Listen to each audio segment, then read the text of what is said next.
किसी ने इंदिरा जी की बात की। कल इंदिरा जी की पुण्यतिथि है। मुझे एक छोटी अपनी बात याद आई।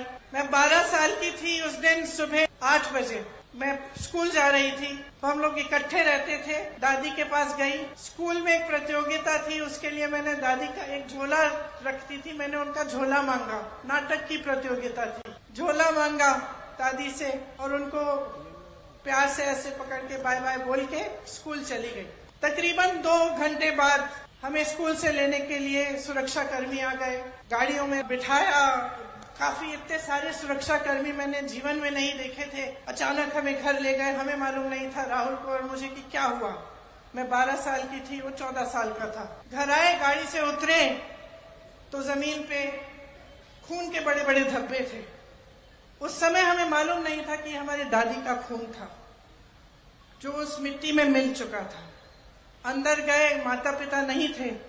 पिताजी दौरे पे थे, बंगाल गए हुए थे।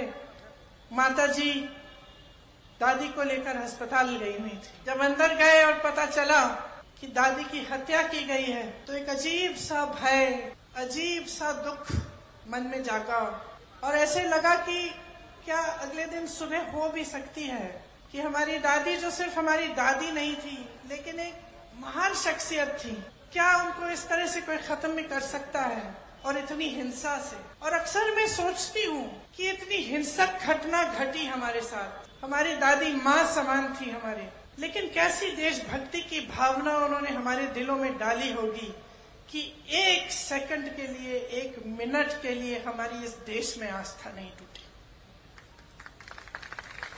7 साल बाद, और ये मैं लंबी चौड़ी बात आपको इसलिए बता रही हूं, मैं बताऊंगी क्यों।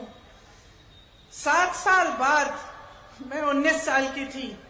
इसी तरह की घटना मेरे पिता के साथ घटती है और मैं अपने पिता का छलनी शरीर, खून से लथपथ शरीर घर लाती हूँ।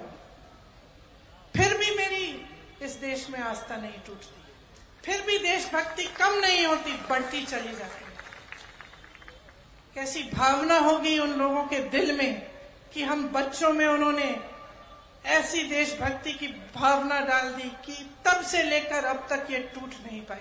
मैं इसलिए ये सारी बातें कह रही हूँ क्योंकि जब हम अपनी बीती हुई पीढ़ियों की बात करते हैं, जब हम इंदिरा जी की बात करते हैं, नेहरू जी की बात करते हैं, राजीव जी की बात करते हैं, तो हमारी आलोचना करने वाले एकदम से परिवारवाद की बात उठाते हैं। मैं आपसे ये कहना चाहती हूँ कि ये परिवारवाद नहीं है, ये देश के प्रति एक भक्ति है जो टूट नहीं पा रही है। और ये कुछ भी कह लें, कुछ भी कर लें, ये आस्था कभी नहीं तोड़ पाएंगे, ये देशभक्ति कभी नहीं तोड़ पाएंगे।